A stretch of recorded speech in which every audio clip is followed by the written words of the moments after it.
YouTube మిత్రులకు ధన్యవాదాలు. Matrimony second marriage bureau అండి.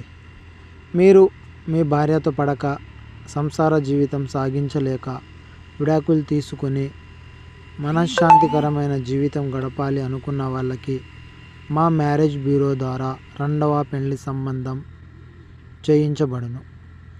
మీరు ఏ పెళ్లి లేకుండా ఒంటరి జీవితం గడపలేక సెకండ్ మ్యారేజ్ కోసం చేస్తున్నట్లయితే ఒకసారి మా మ్యారేజ్ బ్యూరో నెంబర్కి కాల్ చేయండి.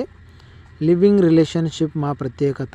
ఆడవాళ్ళతో రిలేషన్షిప్ వాళ్ళతో మాట్లాడడం కొరకు మేము ప్రత్యేకత చూపిస్తాము. మీకు ఆడవాళ్ళతో మాట్లాడాలనే ఆలోచన ఉండి ఏం చేయాలో తోచక ఉన్నట్లయితే మాకు ఒకసారి కాంటాక్ట్ అవ్వండి. సెకండ్ మ్యారేజ్తో పాటు లివింగ్ రిలేషన్షిప్ కూడా మేము కల్పిస్తాము. మా ఛానల్ని దయచేసి సబ్స్క్రైబ్ చేసుకోండి. వీటికి సంబంధించిన పూర్తి డీటెయిల్స్ మేము ప్రతిరోజు వీడియోలో పెడుతుంటాము.